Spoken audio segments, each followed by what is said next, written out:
There's a lot of theories surrounding the story in Twisted Wonderland, and if I had to pick one as the most popular theory, it would be the time loop theory. I'm not sure who exactly was the first person to come up with this theory. I've only heard that it specifically originated from the Japanese side of the fandom and then made its way over to the English-speaking fanbase. But to be honest, I have no idea if one person even did think of it first, or if this was just a collective thing. And as I'll discuss later, everyone has a different take on it, and if I went over every single one, we would be here for literal hours. So I'm gonna try and give the basic rundown with the most common elements I've seen. The time loop theory is as follows. The characters are all trapped in a time loop because of a disaster. The base version, if you want to call it that, is that the monster from the prologue not only destroys the Night Raven College campus, but also kills some or all of the students. In order to prevent this from happening, Crowley goes back in time to try and avert it, but his plan fails every time and he eventually summons the player as some sort of support or final chance. The bulk of the evidence in the base theory is from the prologue. Depending who you ask, there can be hints in other chapters, but since that's more people's personal flares to the theory, I won't go over those. As we know, the game opens in the mirror chamber with a voiceover. Although we can't see who's talking, because we're experiencing the point of view of the character, most people are sure it's Crowley because of his voice. Crowley's performing some sort of ritual, and we can infer it's him summoning the MC to Twisted Wonderland. We then cut to a tutorial battle. A giant chimera-like creature is standing in ruins and fighting against 3 students. The students are programmed to always lose the fight to the creature. After this, we cut back to Crowley, who continues talking. He says, "To me, to them, to yourself. The hour grows long and time is scarce." And then we get the title screen for the prologue. So let's go back a little and really dig at these pieces of evidence with a fine-tooth comb, starting with the monologuing voice. The most common thought is that it's Crowley. Let's do a vocal comparison. 愛しい我が君。気高く、麗しい、悪の花。ダメじゃありませんか。勝手にゲートから出るなんて。It does certainly sound like him, although the prologue voice is a little deeper, but honestly, it sounds well within Crowley's range. The tutorial battle seems to take place in the mirror chamber. There are a lot of architectural similarities, most happening at the windows. The windows not only look strikingly similar, but both the ruins in the mirror chamber have the same rose pattern above them, as well as the black and gold paneling on the wall. In the ruins, there's a fallen chandelier that looks identical to the one hanging in the mirror chamber. These similarities are strong enough to conclude that, yes, the ruins are indeed the mirror chamber. Now that I've provided some evidence for the theory, let's try to debunk it, or, at the very least, try to provide some counterpoints. I'm not saying these to be some kind of killjoy or whatever. Since I provided evidence for, I want to provide evidence against so you guys can come to your own conclusion about this, and you can't do that if I don't tell you why it could be Jost. For the voice, it could just be that Miyamoto Mitsuru, Dyer's voice actor, was double cast in both Dyer and the prologue voice. Double casting isn't unheard of in projects, and it's not unheard of in Twst anyway. Trey's voice actor, Suzuki Idiota, revealed in one of the Abema channel livestreams that he also provides the voice for Lucius the cat. Does that mean Trey and Lucius are related somehow? No. Although that would be kind of funny if they were. I'd also like to ask, why would Crowley have that pitch change? Sure, people don't have to stick to one tone all the time. I don't. But why have Miyamoto do 2 different pitches? Just think about it from a story standpoint.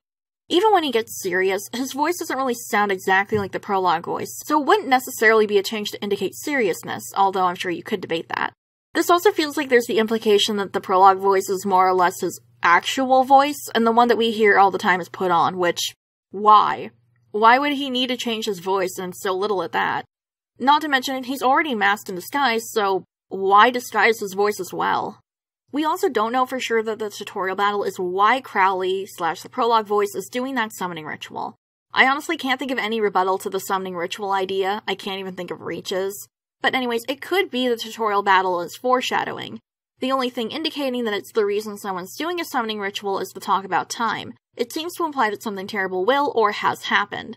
By showing this scene, yes, it can imply that this is the reason to do the ritual, but also it could be setting up foreshadowing for something else, and the implied disaster is something totally different.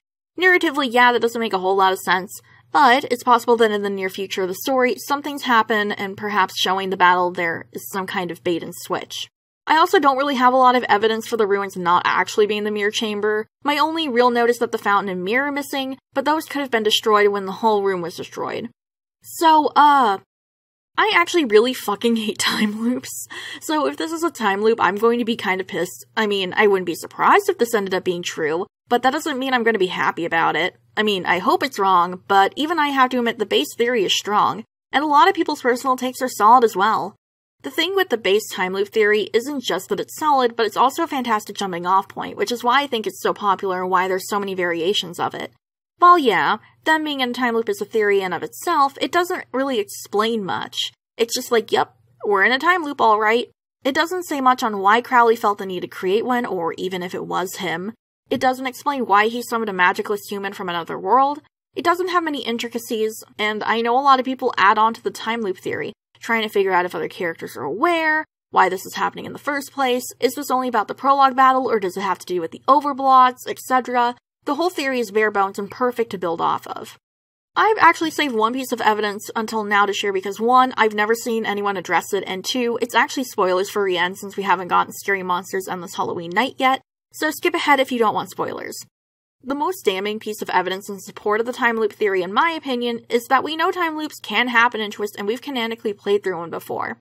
In Endless Halloween Night, the campus is put into a time loop where Halloween never ends. Now, I know a lot of people have questions concerning the canon status of events and vignettes, however, just because something happens in an event doesn't necessarily mean it's not canon. In Fairy Gala, we learn the AC is controlled by a magic gem. Just because that's in an event, it's somehow not canon. Should we throw out that one bit of world building just because it was dropped in an event? To be honest, I don't think so. I don't think we should completely discredit events, and we shouldn't throw the baby out with the bathwater.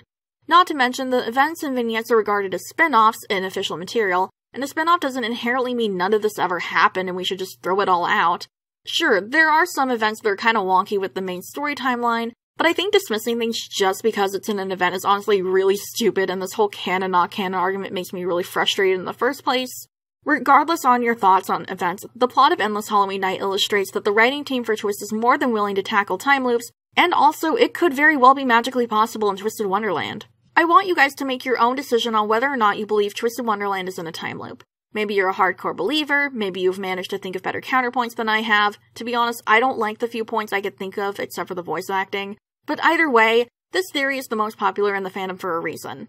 Well, that and the Seven Sins theory, but perhaps we'll cover that a different time. If you do discuss your own ideas about this theory, please be courteous and polite to each other. With that, I'll leave you all to think on this, and I'll see you all a little later.